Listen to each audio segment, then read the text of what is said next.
All right, welcome everybody. I'm gonna wait probably about 1 minute to get as many people on here as we can.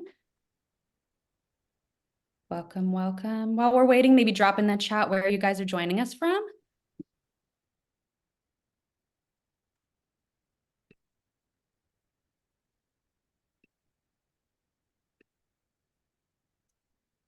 We got some California, Ohio, Cleveland, to Cleveland. Got a fellow Tennesseer here. I'm currently in Nashville, just for y'all's reference.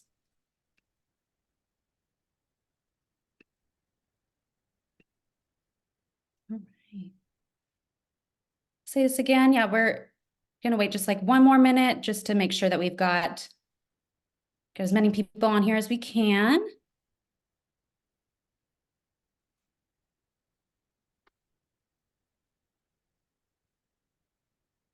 Alrighty. Okay, I'm going to go ahead and get started with some housekeeping and some introductions.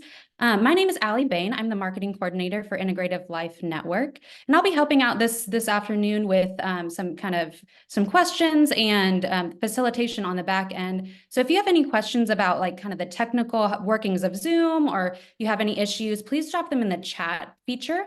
And then if you have any questions about the subject matter itself for our speakers, please put them in the Q&A section. So there's 2 different sections. And if you drop the question about the subject matter in the chat, I'm just going to go ahead and redirect you to the Q&A. So might as well just cut out the middleman and drop it right in the Q&A. But yeah, I have a little pre-PowerPoint before we get to the webinar in full. So let me just share my screen really quick.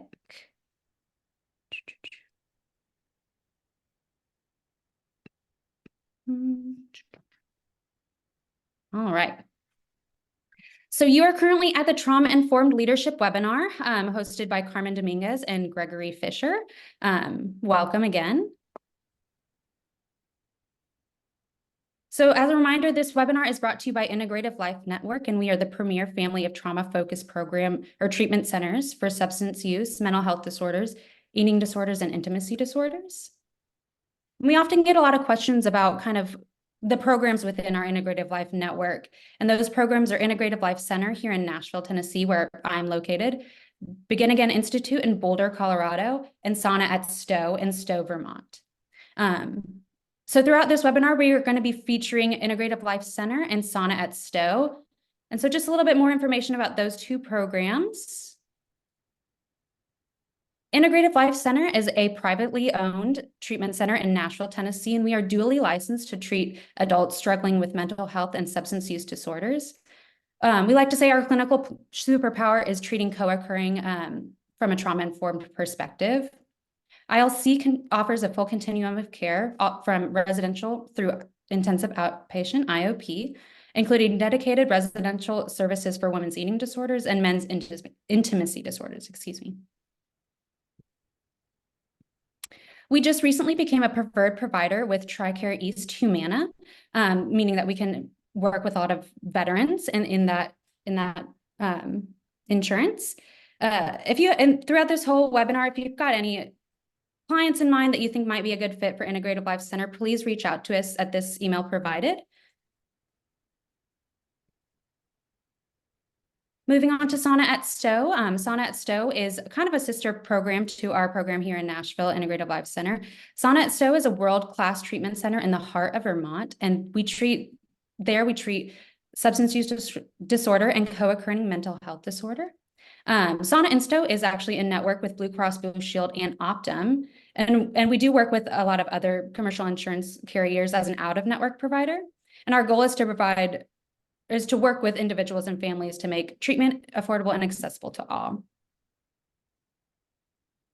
And a quick reminder that we are in network with Blue Cross Blue Shield and Optum. We do have in-network beds available today. And again, throughout this webinar, if you think you've got any clients in mind that might be a good fit for Sauna, please reach out to that email.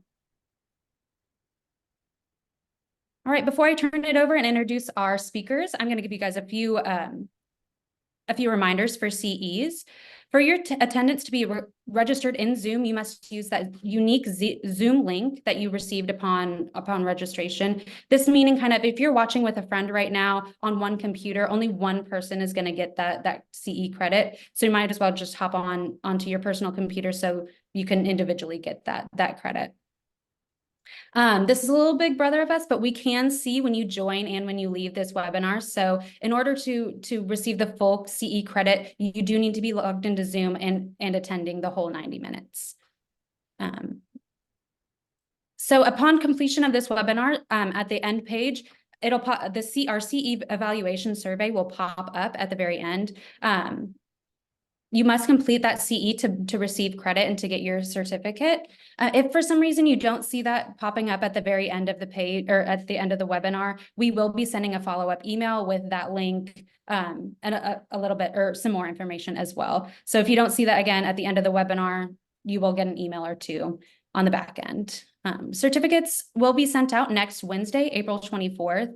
That is, again, depending on your CE evaluation submission.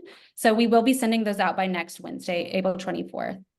I do want to call out, we do get feedback every once in a while that our emails and our information goes to the spam folder. So if you don't see anything from us in the next, I'd say 24 hours, 48 hours, please go ahead and check your spam folders first before reaching out. And if you still don't see anything, then please reach out to this email that's on the bottom of this slide.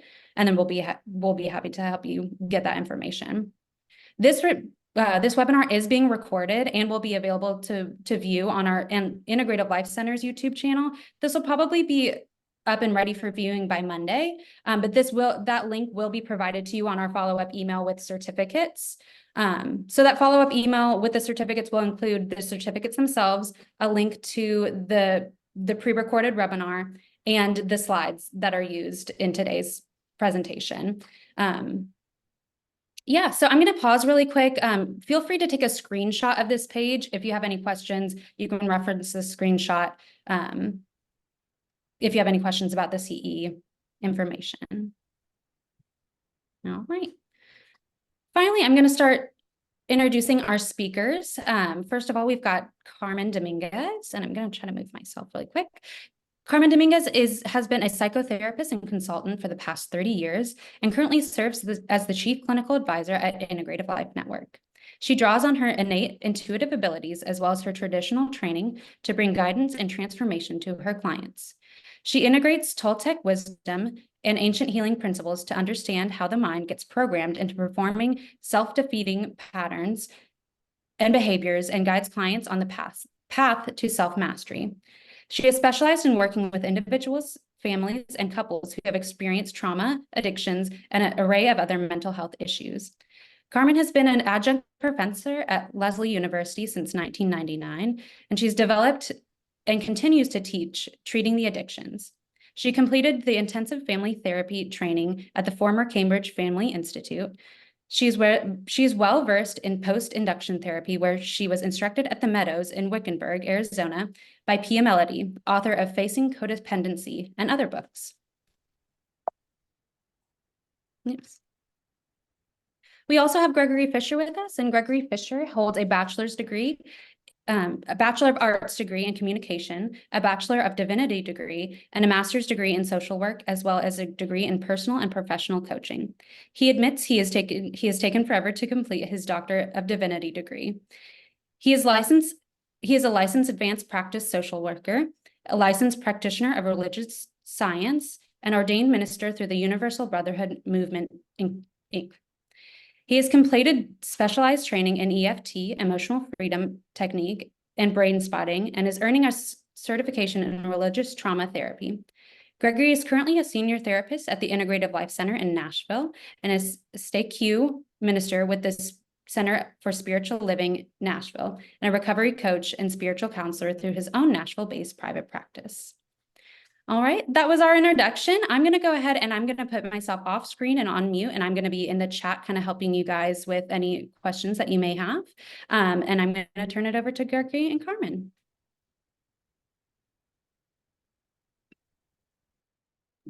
Okay, well, welcome everyone. Oh. Welcome, everyone. So happy that there's so many of you here to really look at this. I think the buzzword in our field is so much about, what is trauma-informed care? What is trauma-informed leadership? So today we hope that what, we can really talk about here is the psychological effects of trauma and the allostatic load and the stress response strategies leaders default to. We really have worked closely with our beloved Heather Ashamara, who is a Toltec teacher out in the world. And when we talked with her most recently, and we're with her, Gregory and I were looking at the ways that she talks about these strategies. And we thought, well, isn't this really neat? Because instead of looking at, for example, internal family systems, that really looks at all these different parts that we, resort to when we're under stress, that we can really look at the work that she has done in understanding leadership and what happens when leaders and others are in stress response, that they really fall into these categories that we're going to talk about later throughout our presentation, which is like the controller, the distractor, the isolator, and the pleaser. And we're excited to bring that to you. And to also really, how do we apply trauma-informed principles into the workplace? I mean, we have so much information about trauma and what it really calls for in order to really heal the collective trauma that lives in the fabric, not only of our nervous system, but of the nervous system of our culture and of the culture of the mental health field and of our world. So how do we apply those principles to our workforce is something that I think that is emerging and that we need a lot of support and a lot of collaboration to really deepen our understanding of that. And also to look at how, when we come from a trauma-informed lens, that we're really inviting all of us to work together in a way that is self-regulating, but is co-regulating, and that really allows us to come into a space together where the collective intelligence of the group, of the team, really emerges. So we hope that we can get to that. See, I'm not being able to move my, let me see what's going on here. Sorry. Carmen, you might want to go ahead and just click on the PowerPoint, and then it should give you access to move forward and backward. How can I do that? Just click on the page itself. Oh, I see. Got it. Okay, so excited to say that the lineage that informs our perspective here is from many of the scholars that I have had the opportunity to work with, as Gregory has. And I just want to just give credit, when we're talking about collective trauma that really lives and breathes in the soma of the individual and the soma of the collective consciousness, that a lot of the scholars that are really bringing this movement forward of working in a more trauma-informed way really speaks to the importance of working in a way that allows the leaders in the field to do shadow work, to really deeply look at what is getting in their way of really moving into the spaces to encourage those who they're supporting and leading in teams to examine what gets triggered in them in the work environment. So these are, we want to give credit to the people who are really informing the work that we feel really passionate about bringing into the world more and more and more. So yeah, we want to give credit to our beloved colleagues in the field that are really bringing this forward. And so, Gregory, I'd like for you to also join me. And when we talk about, well, what is the role of leadership? I remember in my early years when I thought of having to be a leader, I felt my relationship to being a leader was contaminated, if you will, with my relationship to power, because our relationship with power, I believe, has been contaminated in dynamics of domination. So I think it's important for us to pause and to consider, well, what is the role of leadership? And Gregory, I'm hoping that maybe you can take the lead on this, if you will, and then I can say a little bit more just to bring you in. Sure. Hi, everybody. So I think in many ways, what will inform what is our even definition of leadership, interestingly, will come from, as we talk through and we get to the stress strategies, that many of us will view leadership and a definition of leadership, and then the way we act in a leadership role from that stress strategy. So I'm just going to be honest. I'm going to talk about it later, but as someone that has most of my life been in, I'm certainly in recovery, but in my life, I was always in fight mode. And so my strategy was control. So that meant that my definition of leadership was I'm the one who controls things. I'm the one who makes sure that our organizational goals are being met. And my way of doing that was to try to control the situation, try to control the environment, try to control the staff. But I think now what we're saying, from a trauma-informed perspective, we find that maybe my strategy doesn't work for everyone on my team. It may work for nobody on my team.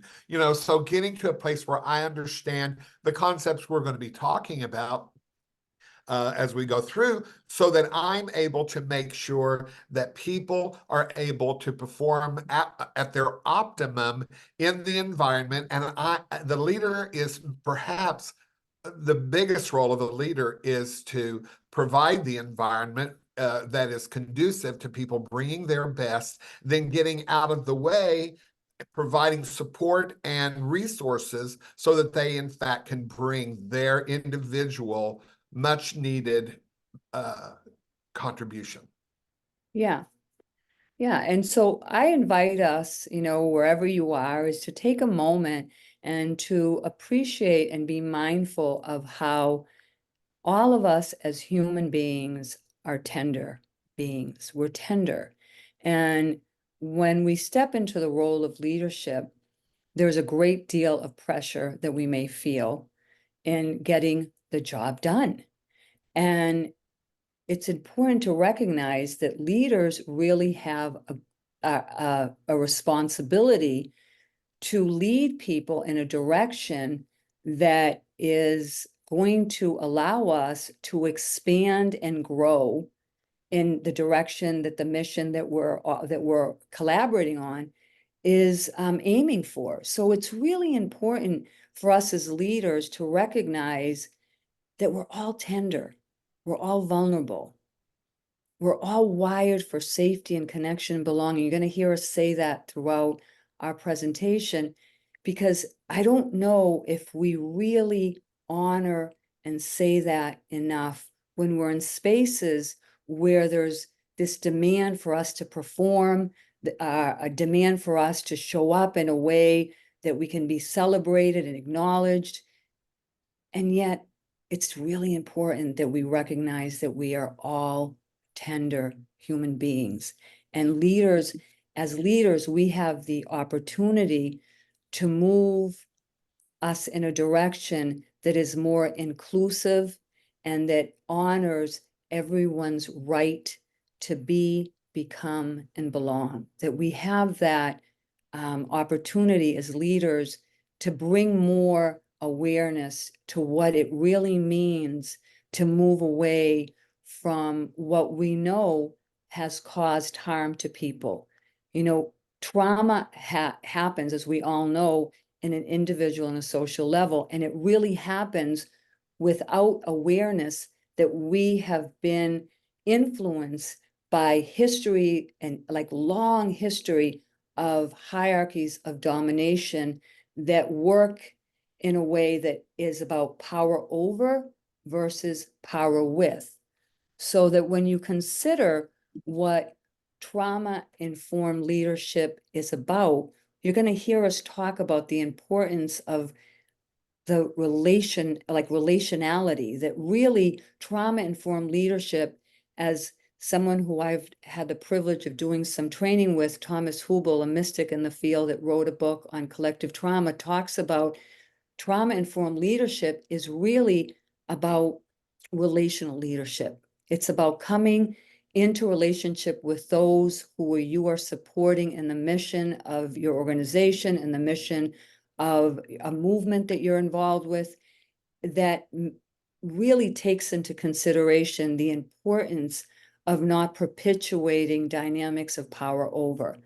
When we consider that trauma happens on a real somatic level, we can appreciate that it leaves our response to trauma, and I'm going to look at it from like the trauma of like in relationships, especially, but not only in relationships, what's left behind is a somatic shaping. And that somatic shaping influences the pattern that is developed in response to that traumatic relational experience.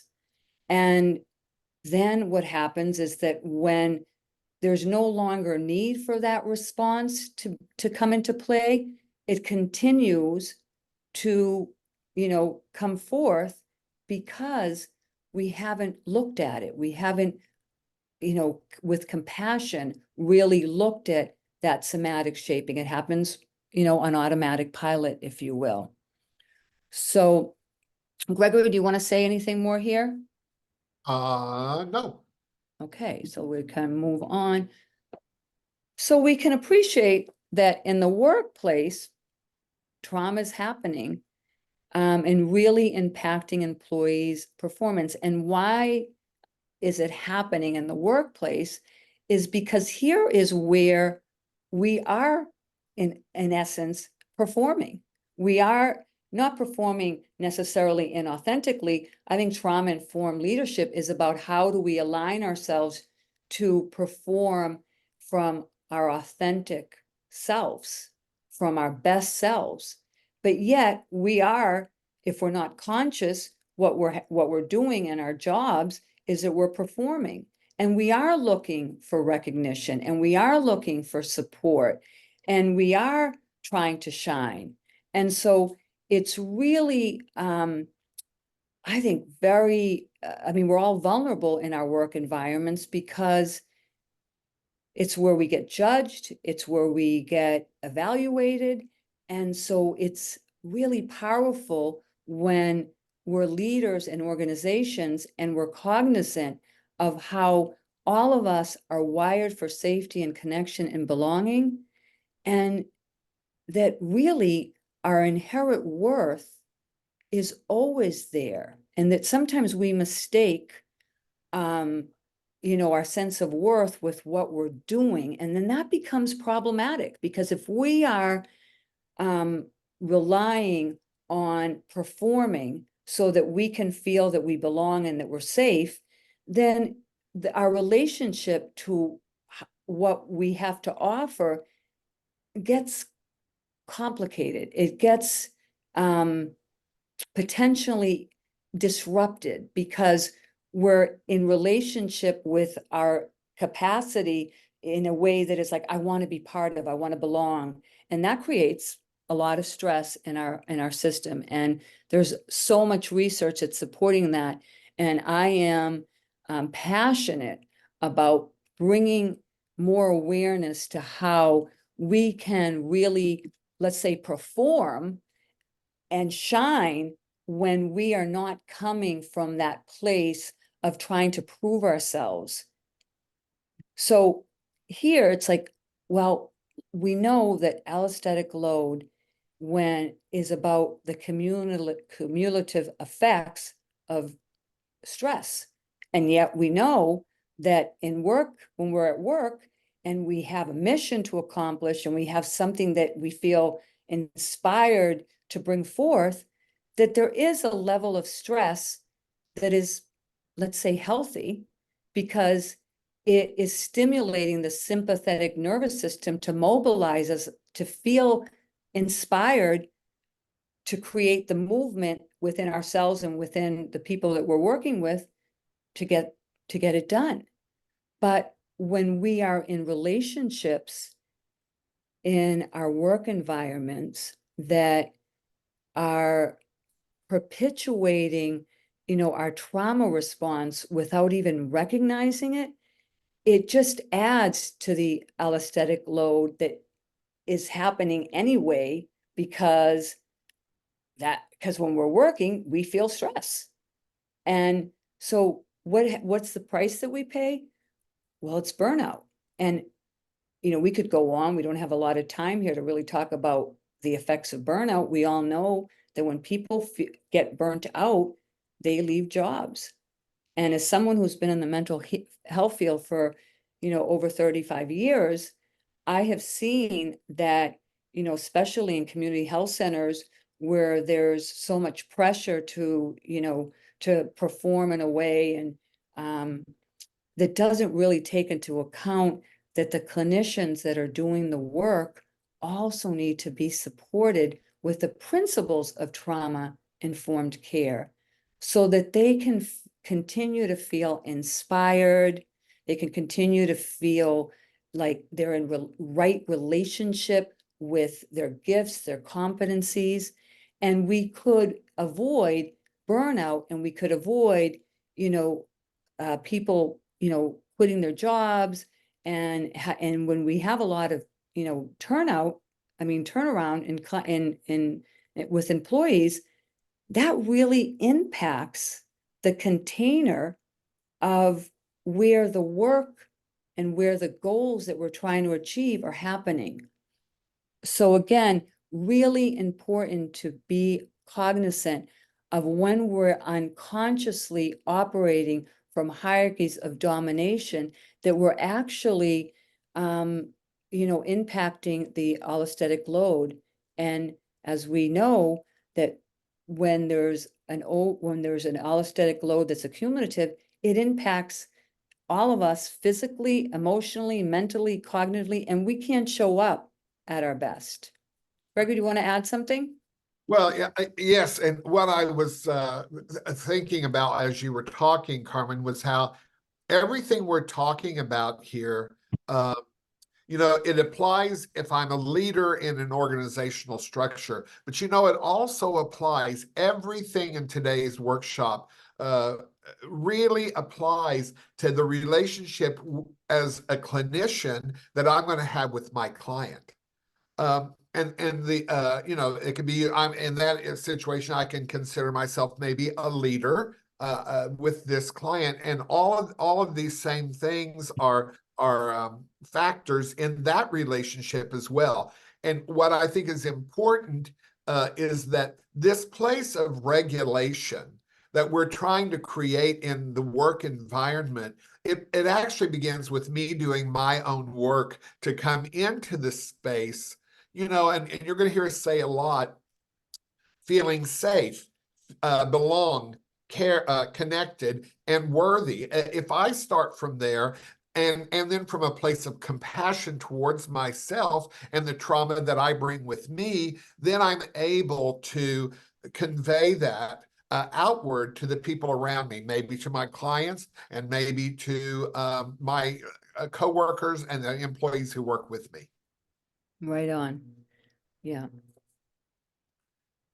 So again, to what Gregory just was talking about, it's how do we really, as leaders in the field or leaders in, in our work environment where we might be supervisors, how do we really look at ourselves in a way that invites others in our teams to recognize that the more that they're aware of their stress, the more that they're aware of their strategies of stress response, that we're really helping one another come together from those trauma-informed principles that allows us to be able to move in a direction that expands our consciousness to what it really means to cooperate with one another. And as leaders, what is emerging needs our cooperation. I mean, when I go on LinkedIn or I look in social media, there is so much talk about trauma-informed care, trauma-informed leadership. And how do we really cooperate with this movement? How we really cooperate with this movement is that we also become aware of our own responses to stress so that we can support our teams to be like, we can model for them. We can model for them that it's safe enough to look at what's getting stirred up in you so that you're not operating from a place of fear, a place of survival. And I think that I think it's fair to say that a lot of times we are operating from those places, not because we're not trying to cooperate, but because there's so much that's happening in any given day that we think that there's more and more to do. And we don't recognize that if we really pause and create space to become aware of what's happening within us, we're then going to support our team in a way that's really relational. And relationality is foundational to trauma healing. I mean, I'm going to repeat it. Trauma happens in relationships. Healing happens in relationship. Trauma-informed leadership is essentially about our relationality, our capacity to be relational, and in such a way that allows us to empower our clients, not only our clients, our colleagues, to really tap into their competencies, to tap into their gifts, and to offer them the opportunity to shine their gifts by giving them, a choice, like a voice, giving them, the opportunity to be part of the decisions. It doesn't mean that everyone's voice is going to be able to, it could be heard, but there might be things that are happening that we can't, make everybody happy. But it's very different than when we meet with people and we listen and we hear them, then we have an opportunity to respond. And again, let's look at this whole idea of power. Power offers us the energy to respond in a way that is going to influence others to, to be their best self. How about that? And then we are also open to be influenced by others, as opposed to, being misinformed by old paradigms that make us step into leadership roles that feel like we've got to control people and we have to get people to do what we want. And that doesn't work. How we really create safety is to be able to model what it means to drop in, to create space, to notice what's going on within me that is giving me this, that is eliciting a response that could really be problematic to my team. Gregory, you want to say something? You want to add? Oh, so much, and we would be here the rest of the day. Yes. I just, as I kind of confessed earlier, I may have not been great at this, but it has been so lovely in my own development, in my own healing, and my own development as a leader, to really be able to apply the very things that I'm using in my life for healing into the work environment. Yeah, it's fantastic, and I'm excited to just hear Carmen talking about it again. Yeah. And so here, like, what do I mean, or what do we mean by trauma is frozen intelligence? So consider that when we as leaders can pause and we can recognize that we are also operating from our own strategies of stress, our trauma strategies. When we recognize that and we slow it down and we create and we use the breath to cultivate the space within our own nervous system, with our own soma, we are then able to listen to the intelligence of perhaps that strategy. And instead of operating from that strategy on automatic pilot, we can allow the frozen intelligence of that strategy to unfold and offer us a new perspective, a new way of seeing it.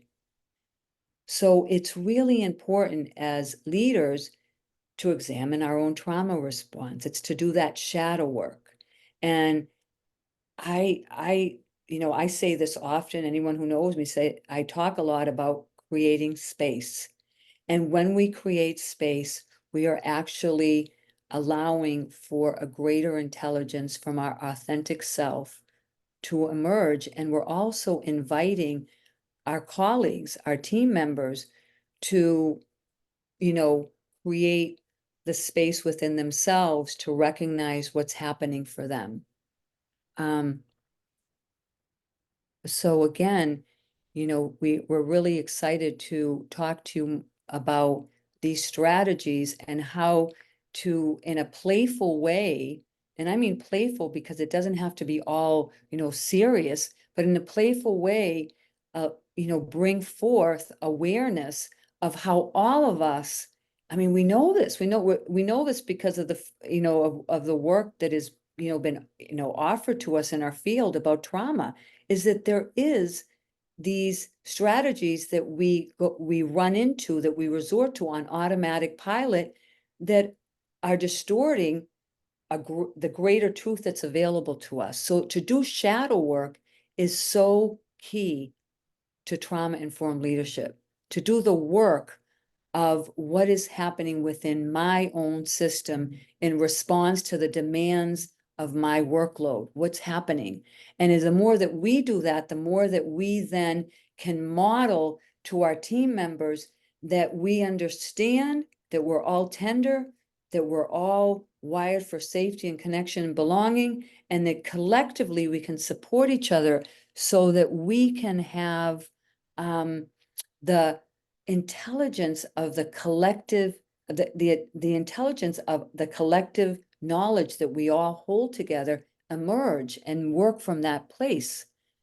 Otherwise, what we're seeing, it's really that there's a congestion, that there's a lack of flow, because instead of having the space, to contemplate, to consider, to collaborate, to be inspired together, there is instead, this I'm going to say it again, this congestion that doesn't allow for the unfolding of new intelligence to come forth. Gregory? Yeah, right. So, we talk a lot, we give a lot of lip service in our world these days to, appreciating diversity. But, whenever we have a workplace where one or a few people are dominating, then in fact, what we're saying is other perspectives, diverse perspectives don't matter. Mm-hmm. Do it my way, and so this really is putting our idea of valuing diversity into practice. We're inviting everyone to be a part of the really of the work that we're doing, and even being a part of the leadership of the organization, the way it's going to move forward. Yeah. And, when you consider the relational cultural model that is very dear to my heart, being from the Boston area, where Jean Baker Miller and her colleagues started the Stowe Center, really looking at, relational cultural model through a feminist lens, it really was a movement that was powerful in our field, that spoke to how, and I'm going to say respectfully, the old medical model that that I have respect for, but how do we expand our understanding of trauma-informed care when we don't recognize that old paradigms of domination have caused harm? And so as leaders in the field, how do we then practice some of the relational cultural principles that really speak to how do we walk alongside one another? How do we recognize that we want to be really intentional about the quality of the relationships that we're building within our teams so that people can really show up in their best self, and that again we're cooperating with what is emerging, because what is emerging, I hope, I believe, and I trust, is that we're trying to move away from those old paradigms of power over and relationships of domination, to be able to be inclusive and to recognize that we are not only wired for safety and connection and belonging, we're also wired to expand and grow. And that with our cooperation, we can move away from those old paradigms and be part of the movement that really influences cooperation and interdependency. I mean, interdependency is taking from each person in the team's strengths and being able to use them in such a way that allows like the gift of diversity to be revealed and to be utilized for the betterment of all. And so, when you consider that we are always impacted by our nervous system, we are always impacted by our autonomic nervous system. And some of us, when we are under stress or when we're in the face of trauma, some of us, we have flight, we have fight, we have freeze, we have fawn. And all of these responses are understandable because we are ultimately wired for safety and connection. And as we all hear this over and over again in the field of mental health and behavioral health, is that the fight or flight or freeze and fawn response it's biologically, like that's what we're wired to do, is to protect ourselves. And not all of us are going to respond to stress or trauma triggers in the same way. And if we pause together and in our teams and we honor that, we respect that, we recognize that some of us may be, in a fawn response, and maybe it looks really wonderful. It looks like, oh my gosh, they're going along, they're doing everything that, they're working all these hours, and we're missing that in fact, they're actually operating out of a stress response. They're operating from triggers of past traumas, or they're operating from the collective trauma that lives in the fabric of our culture. And if we could recognize that and support one another in like taking that pause, taking that breath, creating even like 15 minutes throughout the day, in different time periods, just say, like, let's see what's going on with us. Imagine what that would be like. So, Gregory, you want to add anything here? No, only to say, and I think we may have already said it, but I want to make sure that we say it. These things that we are saying are the goal of healing, to restore safety, to restore a sense of connection and belonging, to restore a sense of self-worth, inherent self-worth. And, we're cut off from that by trauma. Trauma is what cuts us off from that. And we go into these trauma responses that we just pointed out, recapturing our awareness and then being able to get into from that place of awareness, being able to find inside of ourselves what is always there, is already there and has always been there, that we are safe, that we do belong, that we are connected, and that we do have inherent self-worth. That's the goal. But if we're just continuing to act out of our trauma response, and then as we're getting ready to talk about our stress patterns, our stress strategies, we're simply not being ourselves at our best and bringing that to the workplace or to our relationships, with our clients or even just the people around us. Yeah. Yeah. So again, I'm going to invite us to, take a pause, take a breath, and really be with what can happen. Can we be present here together and recognize that what can happen when we pause, when we take the breath that allows us to cultivate the space within us, we're really inviting people to be more authentic and more creative and more generous. And again, the collective intelligence of the organization flows, of the team flows, and people are more happy and they really bring their competency. And that's where we get to shift the old paradigm of power over and come with power with, and we move from hierarchies of domination into hierarchies of relational competencies. Yeah, so here are, the trauma responses that we're really going to focus in on the rest of our presentation.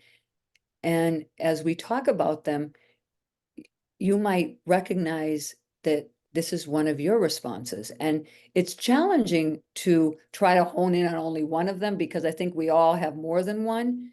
But it's here an invitation to recognize, well, to invite you to recognize, well, what is my trauma, my stress strategy? Let's not even talk about it necessarily as your trauma response, but your stress strategy.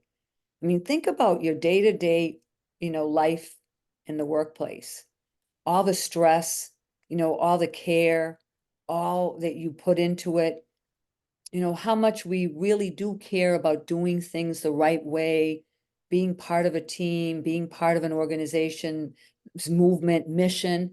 And when we're not conscious and we're not aware, well, we get an overload and the allostatic load, accumulates. And then unconsciously, if we haven't done our shadow work, we're also being influenced by our trauma that is not, being addressed, a trauma response. And then we fall into some of these, one of these 4 strategies that are really common for those of us in leadership positions.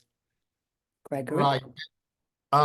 So when Carmen and I, we were together at a workshop where we heard our beloved Heather Ash Amara present on these 4 strategies, and we immediately had, like a light bulb moment that these actually correlate. The stress strategy correlates with trauma, one of the trauma responses. And so then we became aware that most of us have a typical trauma response to various triggers, and then we go to a specific stress strategy. And as Carmen just said, all of us probably employ all of them at different times. But I think it turns out that most of us have a go-to. And yeah, whenever I first learned polyvagal theory, I recall saying to Carmen, I'm pretty sure I've never been dorsal in my life. I just, my response to trauma from things in my life up until that point was always to go sympathetic. I'm either going to run or I'm going to fight you. I'm going to turn and fight. So I had to learn a lot about what it even feels like to be, dorsal. And of course, obviously, ultimately, what we're hoping for is that we can all get to a place of being ventral vagal. But I want you to notice how these 4 stress strategies correlate with the 4 trauma responses. People that tend to have a strategy of being a controller are people who their trauma response is typically fight.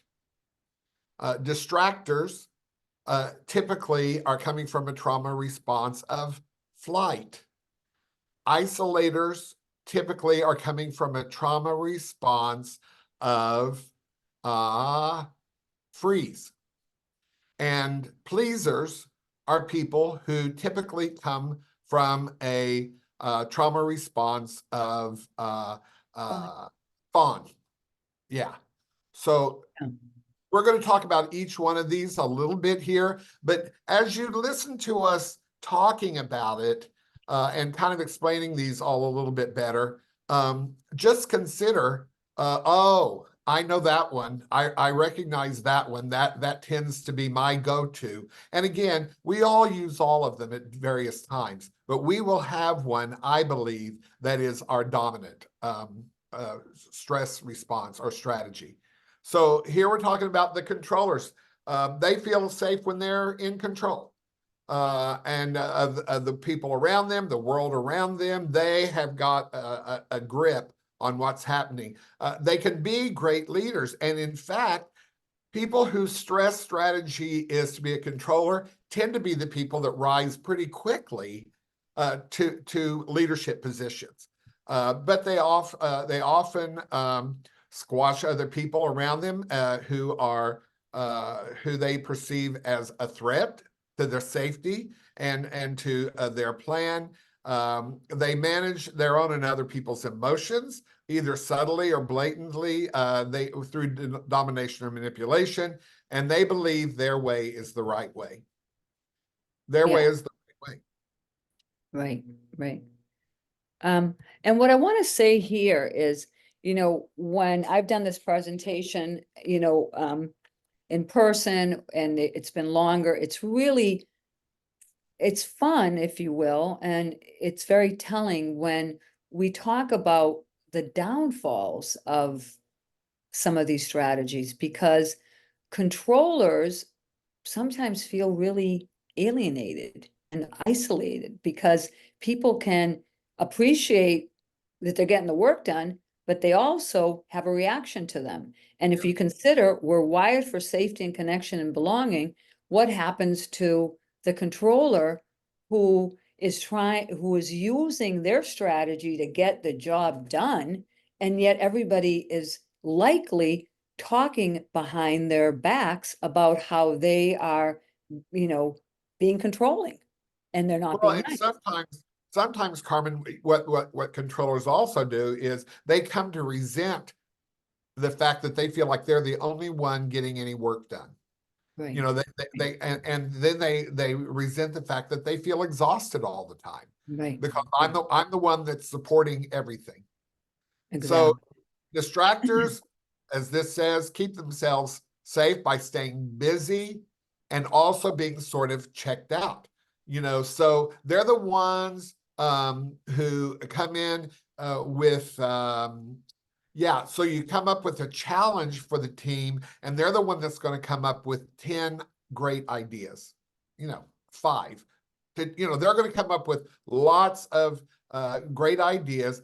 They're great at multitasking. They're mentally nimble, but also many times they have a difficult time getting anything to completion because before they can take an idea and complete the idea, they're already on to the next idea.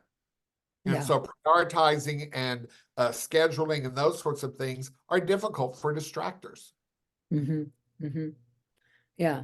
And so just, as we're talking about this, think about, if you happen to be more of, a controller, what it's like for you to be in relationship with somebody whose strategy is a distractor, and consider what we've been sharing of the importance of being aware, because if we're aware, we recognize that what is influencing our relationship dynamics with our coworkers has to do with our reaction to their strategy that's so different than ours.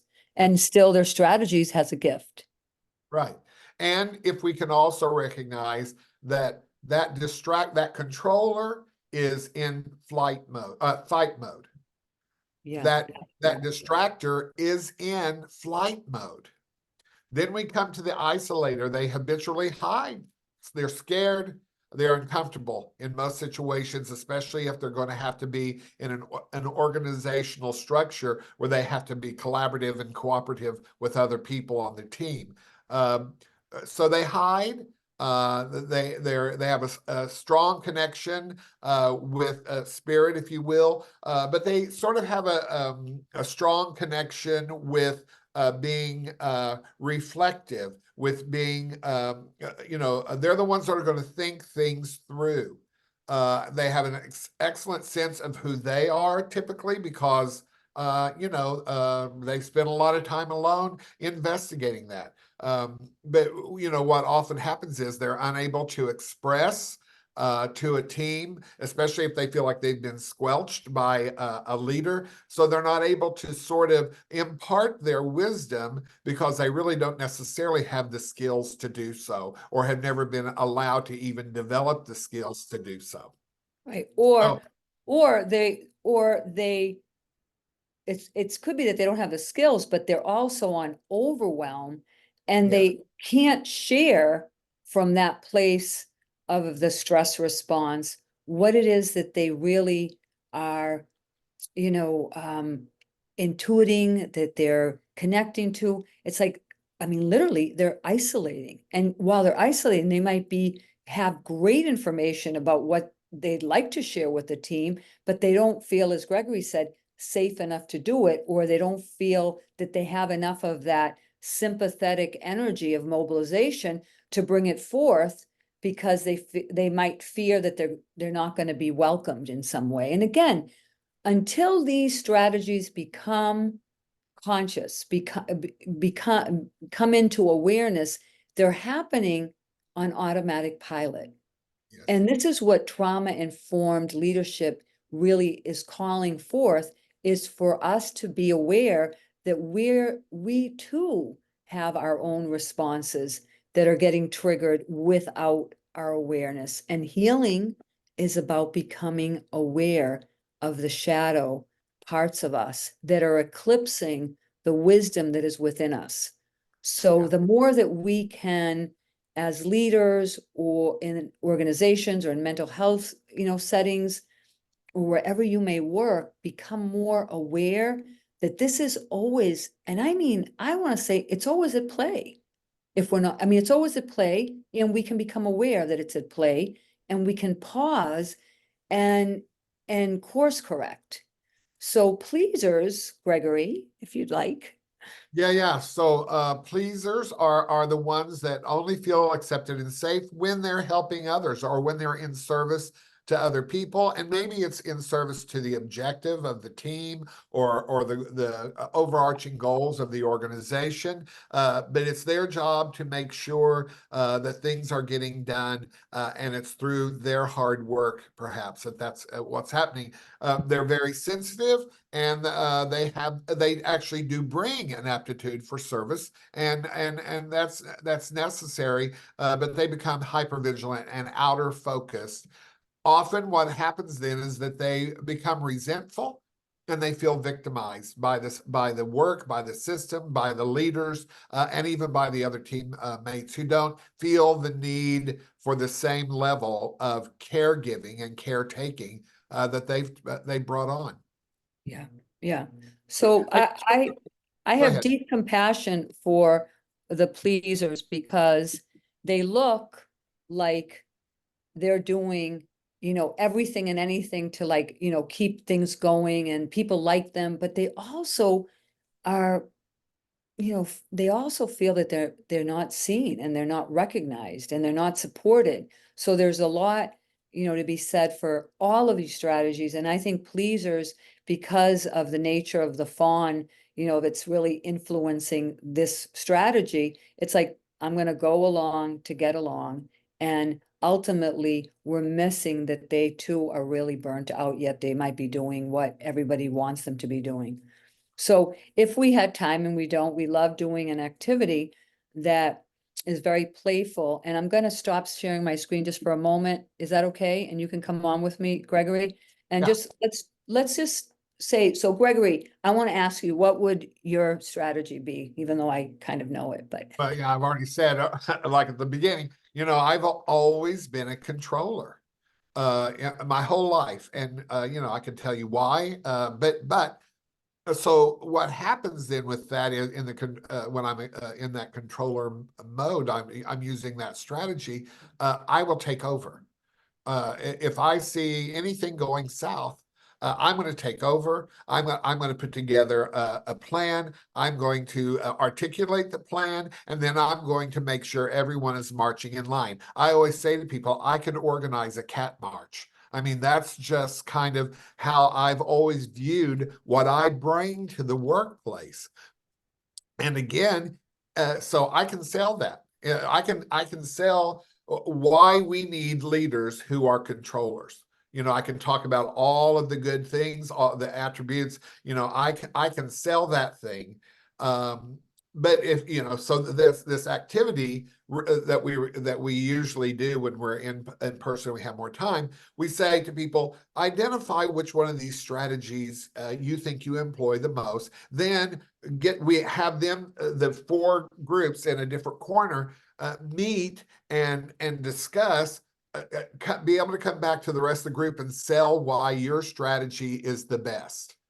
yeah, But then we separate them again, and we say, now go back and come back with, what are the pitfalls? What are the things about this strategy that become counterproductive, and in fact are adding to a culture of dominance yeah, and power over. Well, so then they come back, and the story is very different. yeah, And the good news for me, and I hope for all of us, is I'm aware of both. I'm aware of what I bring, and I'm aware of what I can bring that is not helpful. yeah, absolutely. And it can be fun to do this with your teams. It could be really, if we remember, we're wired for safety and connection, and we all share inherent worth. We are all tender human beings that, because of our wiring, we resort to these strategies. And if we can pause, we can see the intelligence in these strategies, because there are intelligence in these strategies. But when we're in relationship with them from a place of collaboration with others, we're connected, we feel more playful, more generous. We don't take ourselves so seriously. So Right. I'm very aware of time. So I am going to, Let me. Oh, okay. yeah, I just wanted to say one more thing. And remember, from a polyvagal theory perspective, ultimately the goal is for all of us to get to a place where we're ventral vagal and we're not acting out of a trauma response, and therefore we don't have to employ a specific strategy. yeah. So I just love, love, love this quote from Plato, because it really captures what trauma-informed leadership is when we understand it as it is really about relationality. It's about being in relationship with one another with a reverence and honoring of all of how we're tender and how we all are wired for safety and connection and belonging. And we can't really tap into our intelligence if we're operating from our stress responses, because we're in modes of survival. We're not in modes of our creativity. So again, trauma-informed leadership cultivates supportive environments, promoting generosity, creativity, and vitality within teams. And we hope that you can appreciate that it is challenging. We understand that it's challenging. We all understand that it's challenging to take the time to pause and work together in this way for many reasons. One in particular, because we are driven by a legacy burden in our field and in leadership, positions, that we're supposed to, get things done, and we're supposed to, control the situation. And it calls for a pause, because in that pause, it's a win-win situation when we pause. So again, building supportive culture through everyday practices.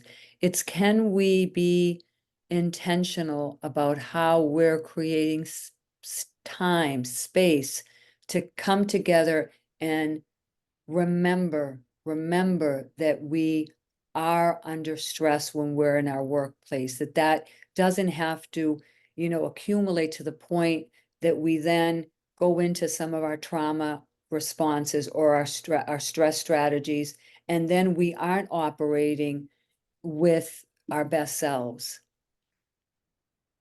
So I'm just going to go through this. I want to end because I know we have to end soon.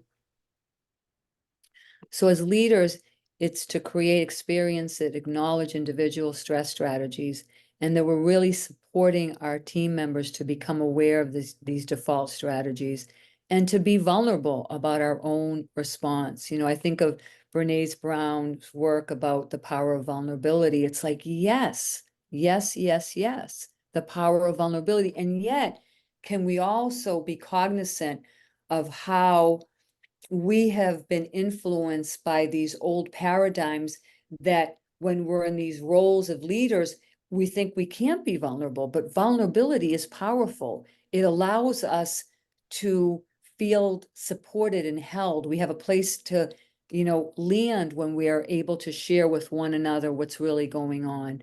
And of course, we can't say enough here about how mindfulness practices, again, I will say, is another buzzword in our field. Mindfulness practices are powerful if we are in relationship with what it really offers us. These practices, it offers us resiliency. It offers us the capacity to create the space to let our team members land, because we are mindful of what trauma-informed principles really call for. So, mindfulness practices allow us to regain our awareness. yeah. And to find attunement. Yeah. Yeah. And, the work that I've done, or research I've done on trauma-informed leadership, there are so many incredible people out there in the field that are really speaking to how, when we cultivate the space to attune inward, we are actually opening, the floodgates of the collective intelligence that is like living sometimes in frozen states. So I invite you to really look into some of Bob Anderson's work on leadership that is really great. And of course, we want to close with, Richard Schwartz's work of internal family systems, because what we are aiming for in communicating here, in the trauma-informed leadership, is a calling for us to be more in self-energy, to be more attuned to the intrinsic wisdom that lives within us, that when we are operating from our stress strategies, it is eclipsing that wisdom that is going to allow the people that we are working with to land when they feel stressed, and we can hold space for them, and we can invite them to examine what's getting triggered in them. And I don't believe, from my experience and my work in this field, that that is going to take away from getting the job done. I don't believe that. I believe that if we could support each other on collectively coming into, leadership positions and teams where we give that space, that we are going to see that the collective intelligence is allowed to flow and emerge. Okay. I know that we went a little over, Allie, I'm sorry. No, that's totally fine. I think that was perfect. Thank you, Carmen and Gregory, for that presentation. I love that presentation. It just feels like such a topic that is so topical for the workplace that everyone in the workplace needs to know. But we have about 20 more minutes and we've got 3 questions. So I'm gonna answer these questions, go on mute after I answer them, and yeah, and then we'll go from there. So the first question that we have is from Kathy, and she asks, how does the allostatic load and burnout speak to secondary trauma stress or traumatic stress, excuse me, specifically in child welfare workers in unsupportive agencies? Do you want to go for it, Gregory? Ooh. That's a loaded, can you read that again? I was gonna say, yeah. Absolutely, absolutely. So how does the allostatic load and burnout speak to secondary traumatic stress? Mm-hmm.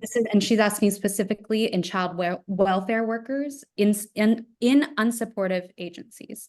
Yeah. So let me just jump in here, and then Carmen, I'm going to want you to, of course, add. Uh, in the interest of full disclosure, I used to work for the state of Tennessee, and I worked closely with child care social workers. I think ultimately we have to do, especially if we're not the leader, we're someone that's on the team. We have to be aware of what, first of all, of my own healing, being able to bring into the workplace my own work, my own inner work, my shadow work, and I have to then know that I'm going to have to be responsible for my response to whatever the workplace looks like, and then do what I can to try to embody and articulate what my needs might be to the best of my ability. I don't know that you can necessarily change an entire system. Right. Well, I believe or trust full-heartedly that the more that we have these kind of conversations and apply the principles of trauma-informed care into our workplace, that I think that we can shift. However, to the question, if I understand it correctly, of, the impact of the allostatic load, well, people who are working in this environment of child welfare you're under a lot of stress, period. And then if your system accumulates the stress and it doesn't have time, like this is the thing, if it doesn't have time to come back and restore and, to, integrate what's going on, if we don't give people time to do that in our work environments, then on top of that, there's a collective trauma that's at play that it could be operating from a shadow place that is also going to influence the allostatic load. And if on top of that, we've experienced our own traumas, which most of us have in this field, it's going to just like accumulate the allostatic load, and then people can't function in the ways that they really inspired to, want to. So it really is about, I think, leaders recognizing more about the importance of bringing trauma-informed principles to our work environments. And, I'm going to say, I sometimes feel the frustration within my own system when I am present with this information that has been brought forth by the scholars in our field. And I would say that the, ancient wisdom, indigenous people knew about the importance of attunement and respecting the ethical law of life. If we could bring that forth more, instead of what happens to me is that I can get frustrated. And then what my strategy is, I will say, is that I have many, but one of them is that I isolate and I kind of just go into this meditative, stance of I need to figure this out, but then I'm not available. So I hope that some of what we said addresses your question. Your question, from the way I understand it, is multi-layered, and it certainly is about how do we address the fast pace of working in certain social control agencies that are, running, I believe, with all due respect, perhaps unconsciously from old paradigms that are perpetuating systems of oppression and injustices and of trauma. And that is certainly going to impact the allostatic load in our own nervous system and provoke trauma response and trauma triggers, and then we're off. All right, moving on to the next question. Brooke asks, in regards to to trauma responses, what does the fawn response look like? You want to go, Gregory, or me? Sure. So, and it's so interesting you would ask that because often when people talk about trauma responses, they say fight, flight, freeze, and we leave out fawn. But fawn is a whole trauma response of go along to get along. What do I need to do to feel? What I need to do to feel safe is to please whatever is in my environment that is that makes me feel unsafe. So what do I need to do? How can I fix this? That's what fawning looks like. Carmen, I think you'll have more. Yeah, and if I'm going to reference one of the folks that we put in the lineage that informs this. I'm thinking of Pia Melody's work on codependency and how she talks about trauma happening when we're forced to adapt to the needs of others in the service of our own need for safety and connection. So I have looked at, the fawn response isn't in some research doesn't speak to it being in, an autonomic nervous system response, but it's a way of responding to the need for safety and connection and belonging. And what we do is we focus all of our attention on what do they want from me and how can I give it to them so that I can feel okay. So the fawn response is, I believe, one that we need to really pay more attention to in work environments, because that person who's in fawn might really be seen as what a great worker. They're doing everything the way we want them to do it. And we miss that they're actually operating in a survival response. They're actually operating. Yes, they have the gift, because there's a gift in somebody who is a pleaser. There's a beautiful gift. They want to, cooperate. It's their nature to cooperate. And yet we're not seeing that they're operating in such an extreme way that their system is on overload and they're at risk of, physical issues, emotional issues, cognitive, impairments, and they're not able to bring in the true gift that their natural gifts can offer a team. So, And you know what, Carmen, I'm also thinking about, we've really not even touched on the complexity of when these trauma responses and stress strategies start showing up in combination. So imagine that my stress response, my stress strategy is to be a controller, but I'm in a work environment where I have to be a pleaser. So I'm going to try to, mold myself into a completely different person to get my safety needs met, my belonging, my worth needs met through a pleasing strategy and then somehow becomes manipulative, that I'm trying to use that pleasing actually to control. yeah. Right. So it becomes very complicated. This is a perfect segue because we've gotten a couple of people in the Q&A kind of asking, can people have combined stress responses? What would that look like and how do you spot those? Yeah. Absolutely. We can have all of these responses. My experience, and I'm gonna, assume, not that I like to assume, but I'm gonna assume that you can appreciate that you can see that sometimes you're a controller and sometimes you're a pleaser.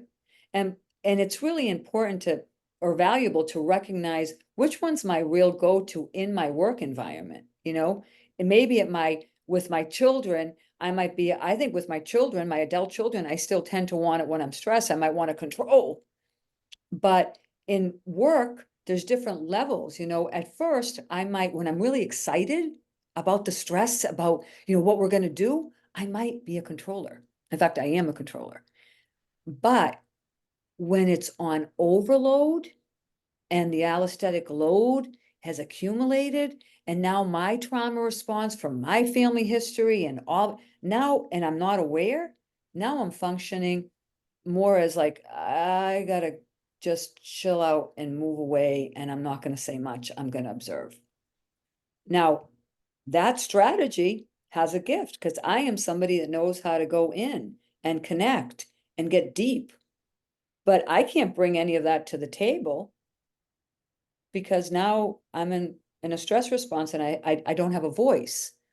So the strategies can really, show up depending on the level of stress that we're feeling, the quality of the stress that we're feeling, the environments that we're in. And the more that we practice the pause, I mean, to me, the pause is where the magic happens. Pause and go, oh, what's going on in here? Can I create space to notice what's happening with me?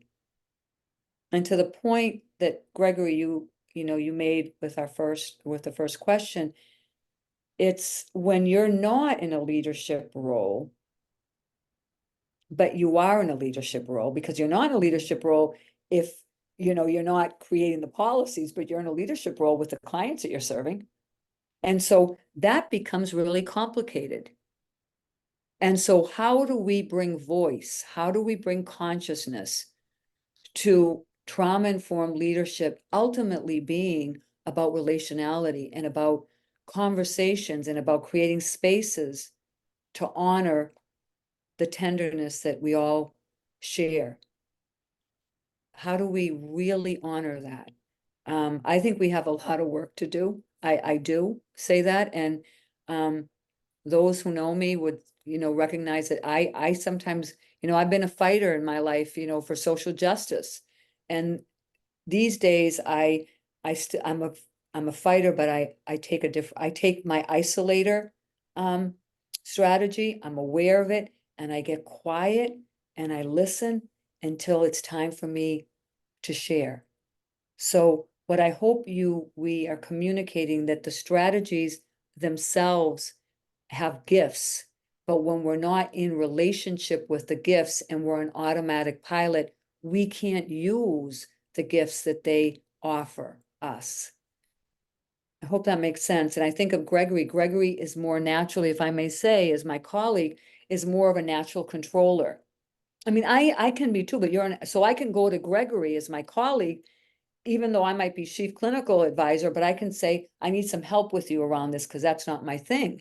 And that's what trauma-informed leadership is that I'm able to own and take responsibility when I'm not in the right, like, I'm stressed, and your strategy is better than mine at this. And so we collaborate with each other. We're transparent with each other. We allow people's, voice to be heard. We allow people's differences in their culture to show up and to add to the richness of what we're trying to accomplish together. So, yeah. All right, we have time for about one more question, and I'm going to go with, how can we enact change into a system that is still embodied and ran by a dominant system, such as a correctional system, when we aren't in a position of power? Right. Well, that's a huge question that I ask myself all the time. And in the spirit of being transparent, I think we have a lot of work to do around that.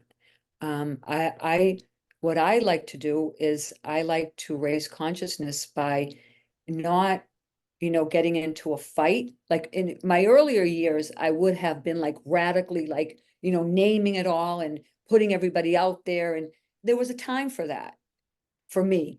And now I believe that when we ask the right questions. So sometimes we're not asking the right questions. What are the right questions? It's like, how do you think this is really going to support what we're aiming for?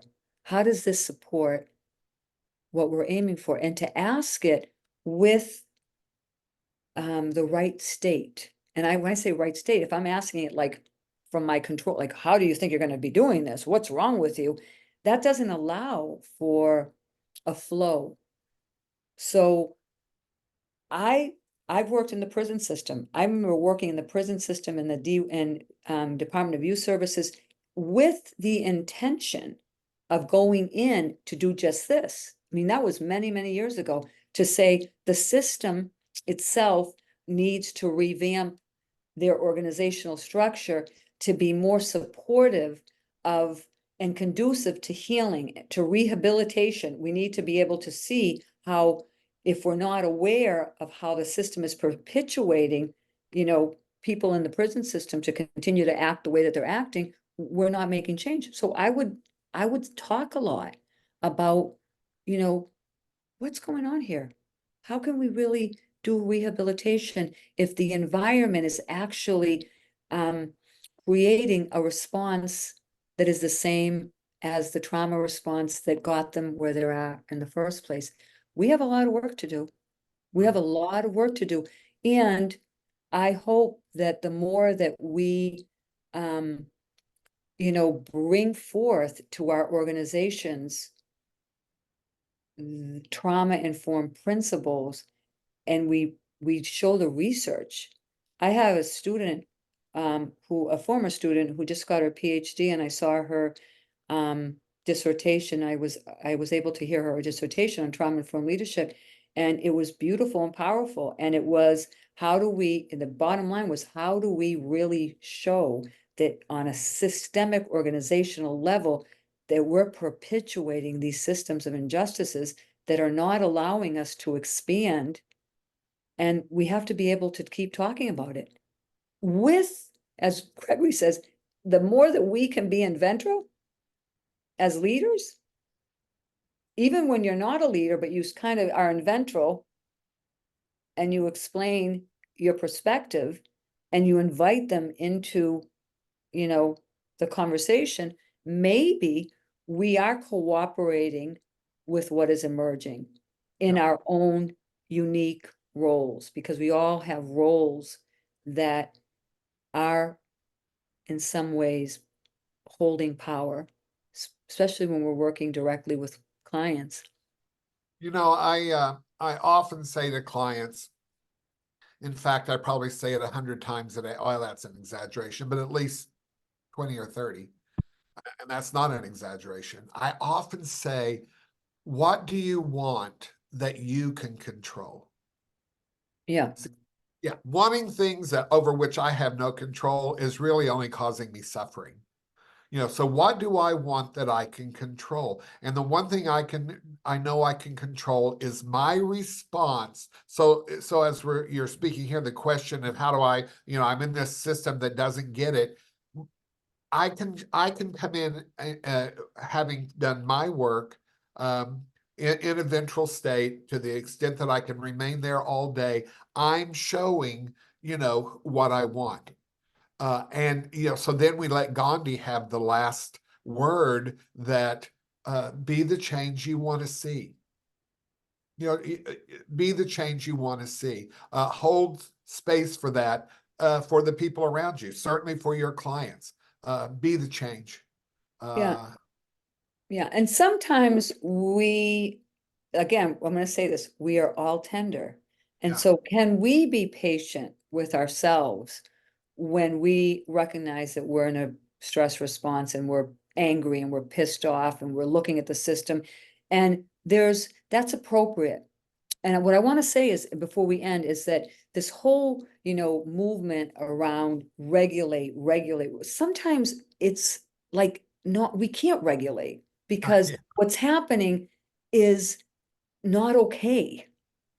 And yet, what happens if we don't take time to address what's happening within us and creating the space to recalibrate, then we can't come at it with our most profound intelligence available to us. I believe we have profound intelligence available to us, but that doesn't mean that one breath is going to get me there, or one state of regulation is going to get me there. But the more that I and you, we all practice consciously the power of coming into our soma and doing our shadow work, I trust that we become more intelligent and know how to address the powers that be that aren't operating from consciousness yet. And they're not. I mean, I don't want to get too into that, but we're all aware that there's, an old paradigm that is still living and breathing in the culture of the work that we do. And if we're all angry at that, some of us need to be angry, and some of us need to go, let's chill and see how can I lean in and create the listening to invite people into this conversation in the hopes that we can cooperate, and we can cooperate with the movement that I believe, and I'm sure that many of you on this call see, is happening. It's all over the place. It's blowing up all over, not Facebook, LinkedIn. I'm seeing it every day. Beautiful things that are being posted up there. And yet, as the person who asked the question just said, we're still seeing it in those old systems of that really promote, unfortunately, continued oppression. Yeah. All right, with that, we're going to come to a close for this webinar. We have a couple questions left over, but I'm going to get with Carmen, and we'll film kind of a follow-up Q&A at some point to address these questions. So rest assured, those questions will be answered. Just one quick reminder that as this call ends, the CE evaluation will pop up, and you can fill it out there. If for some reason you don't have time or can't find the link right after the webinar, it will be sent out via email shortly after this ends. But yeah, thank you guys for joining us. Thank you for taking time out of your afternoon to be with us, and we hope you have a great rest of your Thursday. Thank you so much for caring Yeah. about this very important subject of trauma-informed leadership. May we all work together to bring more of that forward. Thank you so much.